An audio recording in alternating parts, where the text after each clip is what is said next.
মই অকণমান দেৰি আগতে এগৰাকী আইতাক মালিগাঁৱত ট্ৰেইন ষ্টেচনৰ ওচৰত ড্ৰপ কৰি থৈ আহিছোঁ। তেখেত যথেষ্ট বয়সস্থ। মই তেখেতক লগ পাইছোঁ শুক্ৰেশ্বৰ ঘাটৰ ৰাস্তাৰ ওচৰত, আৰু মই দেখি মোৰ গাড়ীখন ৰখাই মই আইতাগৰাকীৰ ওচৰলৈ দৌৰ মাৰি গৈ মই তেখেতক পানী বটল আৰু অকণমান পইচা দিলোঁ আৰু সুধিলোঁ যে তেখেত ক'ত থাকে, আৰু আইতাগৰাকীয়ে ক'লে যে তেওঁ মালিগাঁৱত থাকে।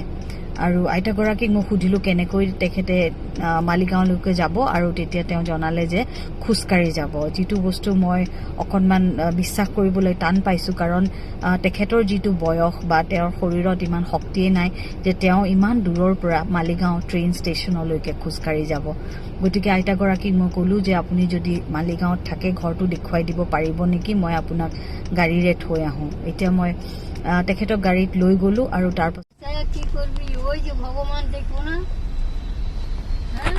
তাকেতো। কিন্তু ভগবান দেখবো। আইতা আপুনি ইমান দূৰলৈ কিয় গৈছিল? ইমান দূৰলৈ কিয় গৈছিল? হা, ঘৰৰ পৰা আপুনি ইমান দূৰত কিয় গৈছিল?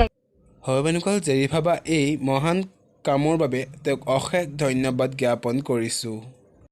হৰবেনুকল আপোনালোকে কোনে কোনে ভিডিঅ'টো চাই ভাল পালে তলত এটা কমেণ্ট কৰিব, আৰু জেৰিফাবা এনে কামৰ বাবে আপোনালোকে কেনে পালে তলত কমেণ্ট কৰিবলৈ একদমেই নাপাহৰিব, আৰু জেৰিফাৰ বাবে মোৰ ভিডিঅ'টো লাইক কৰি দিব।